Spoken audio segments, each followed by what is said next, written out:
మనం అందరం కూడా వాళ్ళు కూడా గౌరవించాలి, వాళ్ళు ఇష్టానుసారం మాట్లాడకూడదు.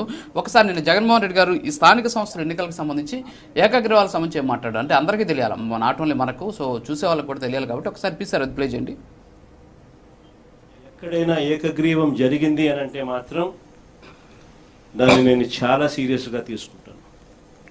ఇది మరొకసారి మళ్ళీ చెప్తా ఉన్నా, అలా జరిగితే అది నియోజకవర్గానికి సంబంధించిన ఇన్ఛార్జ్ ఫెయిలియర్గానే అది నేను భావిస్తాను అని మాత్రం ఖచ్చితంగా ఈ సందర్భంగా ప్రతి ఒక్కరికి కూడా తెలియజేస్తా ఉన్నా. ఎక్కడైనా కూడా కొన్ని చోట్ల మనకు ఒక గ్రామంలో ఎస్సీలే మనకు అండగా ఉండొచ్చు, అలాంటి గ్రామాలు కూడా చాలా ఉంటాయి. కానీ ఖచ్చితంగా ఆ గ్రామంలో ఆ ఎస్సీల నుంచైనా క్యాండిడేట్ రావాలా, స్థానిక సంస్థల ఎన్నికల్లో పోటీకి సిద్ధం కావాలా, ఆ క్యాండిడేట్కి సపోర్ట్ ఎక్కడైనా ఏకగ్రీవం. మోహన్ రెడ్డి గారు ఇక్కడ ఏమంటున్నారంటే స్థానిక సంస్థల ఎన్నికలను చాలా సీరియస్గా తీసుకున్న ఏకగ్రీవం అని చెప్పి జగన్మోహన్ రెడ్డి గారు చెప్పారు. ఇందాక కూడా మీరు మాట్లాడుతా వీళ్ళ బెదిరింపులు భయాలతోటి ఏకగ్రీవం చేసుకునేటువంటి ప్రయత్నం చేస్తున్నారు అనేటువంటి పదాన్ని కూడా మీరు మాట్లాడినటువంటి పరిస్థితి. మరి గతంలో మనం చూస్తే ఆంధ్రప్రదేశ్లో 10,047 ఎంపీటీసీ స్థానాలు ఉంటే దాంట్లో 2,371 ఏకగ్రీవం అయ్యాయి. అలాగే జడ్పీటీసీలు 660 ఉంటే దాంట్లో 126 ఏకగ్రీవం అయ్యాయి. అంటే అప్పుడు కూడా మీరు భయపెట్టి బెదిరించి అక్కడ ఉన్నటువంటి వాళ్ళని భయానక వాతావరణంలోనే ఏకగ్రీవాలు చేశారా? అంటే ఇప్పుడు మీరు మాట్లాడుతున్న దాన్ని బట్టి చూస్తుంటే అది నిజమేనా అనిపిస్తుంది, అంతేనా? కానీ గతంలో ఏమన్నారంటే ప్రజలంతా కూడా మా పాలన నచ్చి మమ్మల్ని ఏకగ్రీవానికి ఆమోదించారు అని చెప్పిన పరిస్థితి. మరి ఇప్పుడు కూడా అలాంటి పరిస్థితులు భయపడాల్సినటువంటి అవసరం ఏంటి? అంటే భయపెట్టే మీరు చేశారా? ఇప్పుడు వీళ్ళు భయపెట్టి చేస్తారు కాబట్టి మీరు ధైర్యంగా పోరాడని చెప్తున్నారా?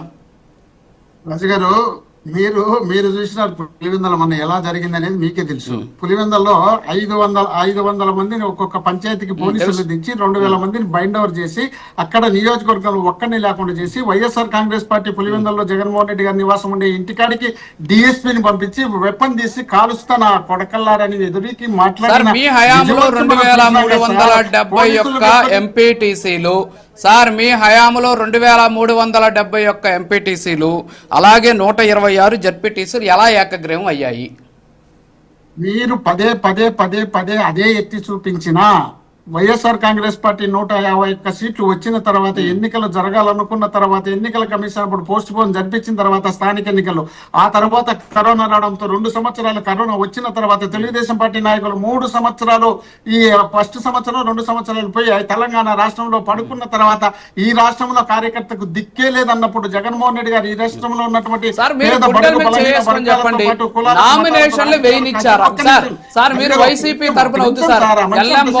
గారు ఒక పరిణితి చెందినటువంటి రాజకీయ నాయకుడిగా నేను చూస్తా. నేను వైఎస్ఆర్ కాంగ్రెస్ పార్టీ తరఫున ఎప్పుడు మిమ్మల్ని నేను పొలిటీషియన్ గా చూడాల, నేను మిమ్మల్ని ఒక పరిణితి చెందిన రాజకీయ నాయకుడిగా నేను చూస్తా. ఎందుకంటే మీరు అనేక అంశాల మీద స్పష్టమైనటువంటి ఒక అభిప్రాయంతో మీరు ఉంటారు కాబట్టి మీరంటే నాకు చాలా ఇష్టం. అయితే ఇక్కడ నేను అడుగుతున్నది ఏంటి అంటే పార్టీని పక్కన పెట్టండి, గతంలో ఎన్నికలు సజావుగా సాగాయా? ఏ విధంగా అంటే లేడీసు వాళ్ళు లోపల పెట్టుకున్నటువంటి నామినేషన్ పత్రాలు కూడా లాక్కెళ్ళినటువంటి పరిస్థితులు మనం చూసామా? At the same time nomination పత్రాలు లేకుండా కొట్టినటువంటి సందర్భాలు చూసామా? కిడ్నాపులు చేసినటువంటి పరిస్థితులు మనం చూసామా? మరి అప్పుడు చేసింది భయానక వాతావరణంలో, మరి ఇప్పుడు దాన్ని ఎందుకు మీరు ఇన్ఛార్జీల మీద నెప్పనట్టు అంటే అప్పుడు చేసినట్టే ఇప్పుడు కూడా చేస్తారనే భయమా? సో మీరు చేసిన దాన్ని అంగీకరిస్తారా లేదా? మీరు కూడా మంచి రిపోర్టర్ గా బాగా ఎదగాలని, చిన్న వయసులో ఉన్నారు, బ్రహ్మాండంగా చేస్తున్నారు. ఆ చేయడంలో ఇంకొంచెం పరిణితి చెంది జాతీయ స్థాయిలోకి ఎదగాలని నేను మనస్ఫూర్తిగా కోరుకుంటాను. ఎందుకంటే బాగుంది మీ దగ్గర, కాకపోతే ఏమంటే యాజమాన్యం కొన్నింటిలో మీరు కట్టుబడి చేస్తారు కాబట్టి దానికి నేను తప్పులు పట్టా. మీరు చెప్పినట్టు పులివెందుల నియోజకవర్గాన్ని మీరు చూసినారు కదా అని చెప్తున్నా. ఆ విధమైనటువంటి దౌర్జన్యం చేయడానికి అవకాశం ఉంటుంది, వాళ్ళ అవకాశం ఉన్నా కూడా కార్యకర్తలు ధైర్యంగా ఉన్నారు, బ్రహ్మాండంగా ఉన్నారు. కార్యకర్తలు మన నడి రోడ్లో చంపుతున్నా కూడా పార్టీ కోసం పనిచేసే వాళ్ళు ఉన్నారు.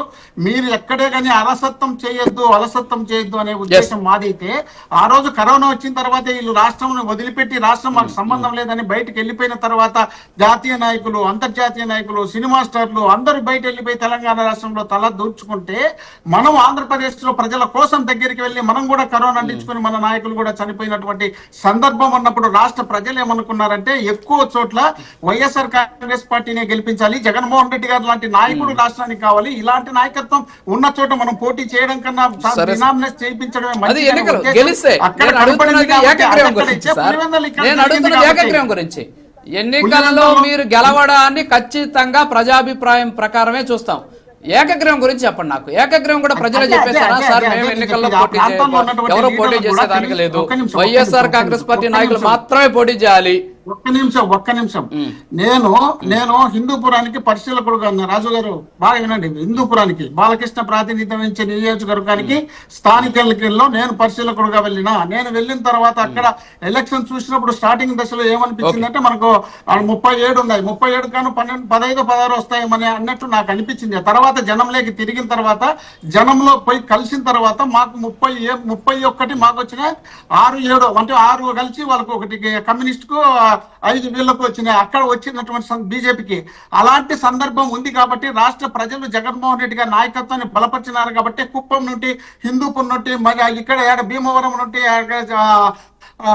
మంగళగిరి వరకు ప్రతి ప్రాంతంలో జగన్మోహన్ రెడ్డి గారి నాయకత్వాన్ని బలపరచాలనే ఉద్దేశంలో భాగంగా వీళ్ళు అనుకుంటున్నటువంటి రాజధాని ప్రాంతంలో కూడా అత్యధిక గెలిచినటువంటి సందర్భం మాకు ఉంది కాబట్టి ఎక్కువ ప్రజల్లో మాకు మద్దతు ఉంది కాబట్టి వాళ్ళు పోటీ చేయడానికి మనం ఓడిపోతామని చెప్పి వాళ్ళు పోటీ వస్తాను.